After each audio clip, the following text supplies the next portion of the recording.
अस्सलाम वालेकुम। आप देख रहे हैं YouTube channel English planner. We plan your English. जी हाँ, हम अपनी इंग्लिश को प्लान करते हैं। आपको ये बताते हैं कि आपको क्या पढ़ना चाहिए, क्या नहीं पढ़ना चाहिए, क्योंकि बहुत से ऐसे स्टूडेंट्स होते हैं, वो समझते हैं कि इंग्लिश सीखनी है। भाई इंग्लिश तो बहुत, इंग्लिश बोले बगैर हमारा गुजारा नहीं। वाकई ही आजकल ऐसा ही है। और लेकिन प्रॉब्लम यहाँ होती है कि क्या सीखना है, क्या नहीं सीखना बहुत इंपॉर्टेंट है। क्या किताब में सारी चीज़ें पढ़ी जाएँ? ऐसा बिल्कुल नहीं हमने करना। तो चलिए आज की वीडियो में हम देखेंगे कि जो हमने वीडियो 2 में आपको चीज़ें बताई थी कि हम वीडियो 3 में समझेंगे, वही हम समझने वाले हैं। हम सबसे पहले देखते हैं कि सिंस और फॉर में क्या डिफरेंस होगा। ठीक है? तो चलिए, इट्स वेरी इंपॉर्टेंट। हमने बचपन से पढ़ा कि सिंस और फॉर जो होता है, उसमें एक टाइम होता है एग्जैक्ट और एक टाइम होता है जो एग्जैक्ट नहीं होता।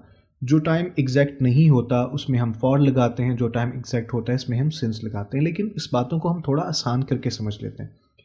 यहाँ भी प्रॉब्लम होती है कि कौन सा टाइम एग्जैक्ट है, कौन सा टाइम एग्जैक्ट नहीं है। प्रॉब्लम क्या होती है, उस प्रॉब्लम को हम आसान अल्फाज में हल करने की कोशिश करते हैं। तो इनमें एक डिफरेंस है नेम का। अब याद रखिएगा नेम, अब मैं बता रहा हूँ नेम यानी नाम। इन दोनों में डिफरेंस किस चीज़ का है? नाम का। कैसा डिफरेंस देखते हैं। 2021 एक साल का नाम है, लेकिन अगर मैं कहूँ 2 साल तो ये किसी साल का नाम नहीं है। तो जो नाम होंगे उनके साथ सिंस आएगा, जो नाम नहीं होंगे उनके साथ फॉर आएगा। ठीक है? 2021 साल का नाम है, लेकिन 2 साल किसी साल का नाम नहीं है। मंडे एक दिन का नाम है, लेकिन 10 डेज किसी दिन का नाम नहीं है।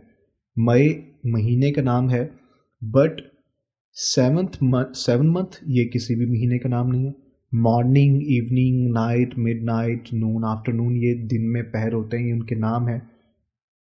तो चलिए, यस्टरडे गुजरे हुए दिन का नाम है। जो क्लॉक के मुताबिक टाइम हो, 5 o'clock, कोई भी जिसमें हम बजे का जिक्र करें, तो ये इसमें सेंस लगाएंगे। फिर चाइल्डहुड यानी बचपना हमारा, ये भी एक नाम है। फिर 6 जून ये एक डेट है। तो ये अगर सारी चीज़ें इसी फॉर्मेट से आ जाएं तो हम सेंस लगाएंगे। बट अगर हम कहें 2 वीक्स, तो ये कोई भी नाम नहीं है। 4 आवर्स, तो ये कोई भी क्लॉक के मुताबिक नाम नहीं है, टाइम नहीं है। 6 मिनट्स, तो ये भी क्लॉक के मुताबिक नहीं है। तो ये यहाँ तक बात समझ आ गई भाई। जो कॉन्सेप्ट में समझ नहीं आया बहुत देर तक, वो इस शॉर्ट से छोटी सी टाइम में मैंने आपको समझा दिया। तो इसकी भी प्रैक्टिस करें, अभी आपको समझ आ जाएगा। अगला हम देख लेते हैं हमारा कॉन्सेप्ट कि इसको तो हम कहते हैं सब्जेक्ट वर्ब ऑफ एग्रीमेंट। लेकिन आसान करके मैं ये बता दूं कि भाई ही के साथ डज लगेगा या डू लगेगा, किसके साथ क्या लगेगा, इस टॉपिक को जो भी कहते हैं छोड़ें। आपने एग्ज़ाम नहीं देने, आपने इसे प्रैक्टिकली समझना है। मैं यहाँ पे आपको कोई डेफिनेशंस नहीं बताऊँगा, बल्कि आपको मैं सादा सादा अल्फाज में बिल्कुल जिसे कहते हैं देसी तरीके से समझाने की कोशिश करूँगा। First of all, singular pronoun होते हैं और प्लूरल प्रोनाउन होते हैं। आपको इतना पता होना चाहिए कि जो ही, शी, इट, आई, वो, दे, यू होता है, इन्हें हम प्रोनाउन कहते हैं। ये सिंगुलर भी होते हैं और प्लूरल भी होते हैं। सिंगुलर यानी कि वाहद और प्लूरल यानी कि जमा। ही, शी, इट होते हैं सिंगुलर, आई, वो, दे, यू होते हैं प्लूरल। इसी तरह से जो हेल्पिंग वर्ब होते हैं, इन्हें भी मान लीजिए कि सिंगुलर होते हैं और प्लूरल होते हैं। तो जो सिंगुलर हेल्पिंग वर्ब हैं उनके साथ सिंगुलर प्रोनाउन लगाएंगे, जो सिंगुलर प्लूरल प्रोनाउन हैं उनके साथ प्लूरल हेल्पिंग वर्ब हम लगाएंगे। अब फ़र्ज़ करें कि हमारा सेंटेंस है प्रेजेंट इंडेफिनिट का, हमने वहाँ पे डू या डज कोई तो लगाना है। हमारे पास सब्जेक्ट है ही, तो ही के साथ क्या लगेगा? पहली बात तो ये है कि ही सिंगुलर है, तो जो हेल्पिंग वर्ब होगा वो भी हम सिंगुलर में से ही चूज़ करेंगे। अगर हमारा सेंटेंस है पास्ट इंडेफिनिट और उसमें लगा हुआ है शी, तो भाई पास्ट इंडेफिनिट में हमारे पास ऑप्शन ही डिड है, तो हम डिड लगाएंगे। अब ये जो बोल्ड हैं, आपको टैलिक नज़र आ रहे हैं, अंडरलाइन किया है, तो ये सभी के साथ लगेंगे, यानी सिंगुलर के साथ भी और प्लूरल के साथ भी। तो यहाँ तक भी आपको बातें समझ आ चुकी होंगी। अगला हमारा कॉन्सेप्ट है कि जो आई है वो सिर्फ एम के साथ ही लगता है। अगर हम पास्ट कॉन्टिन्यूस की बात करें तो पास्ट कॉन्टिन्यूस में आई के साथ वॉज लगता है। ये आपने चीज़ें थोड़ी याद रख लेनी है। और बी और बीन का कॉन्सेप्ट हम देख लेते हैं।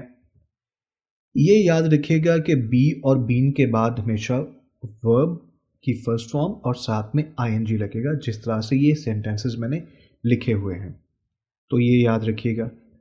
और फिर आगे है जी एस कहाँ लगेगा और ई एस कहाँ लगेगा। देखिए ई एस वहाँ लगता है कि जब कोई सेंटेंस या कोई सेंटेंस नहीं वर्ड, बल्कि जो भी वर्ड ख़त्म होता है एस पे, एस एच पे, सी एच पे, एक्स पे और ओ पे, तो उनके बाद हम ई एस लगाते हैं, बाकियों के साथ हम एस लगा देते हैं। ठीक है जनाब, यहाँ तक थे हमारे कॉन्सेप्ट, हमने पढ़ लिए। अगली वीडियो में हम देखेंगे सेंटेंस का स्ट्रक्चर, कि सेंटेंस को ट्रांसलेट किस तरह से किया जाता है। फिर मैं आपको सेंटेंस को बहुत अच्छे से ट्रांसलेट करना भी सिखाऊंगा। और बहुत कुछ टॉपिक्स हैं हमारे पास, हमने अभी स्पीकिंग भी स्टार्ट करनी है, लेकिन उससे पहले आपका सेंटेंस का स्ट्रक्चर बहुत अच्छा होना चाहिए। हमने वो चीज़ें बहुत अच्छे से ध्यान से टाइम लगाकर सीखनी है जो कि सेंटेंस में बार बार आती हैं। तो मुझे उम्मीद है कि आपको काफ़ी कुछ समझ आ चुका होगा। तो यहाँ तक मैं आपसे रिक्वेस्ट करता हूँ कि यहाँ तक जो वीडियोज़ हैं उनकी अच्छे तरीके से प्रैक्टिस कर लें। आप कोई भी सेंटेंसेस ले लें, उन्हें कन्वर्ट करते जाएं पास्ट में, फ्यूचर में, जो भी आपको सेंटेंस हैं आपके पास, तो फिर आगे चल के देखिएगा। ठीक है, फिर आगे चल के देखिएगा कि सेंटेंसेस को हमने ट्रांसलेट किस तरह से करना है। मुझे दीजिए इजाज़त, अगली वीडियो का अगर इंतज़ार, हमारे साथ रहिएगा। इस चैनल को सब्सक्राइब करें। अगर आपको हमारा पढ़ाना अच्छा लगता है तो उसे शेयर करें, और कुछ समझ नहीं आता तो आप हमें बता सकते हैं। ठीक है, हमें दीजिए इजाज़त। अल्लाह हाफ़िज़।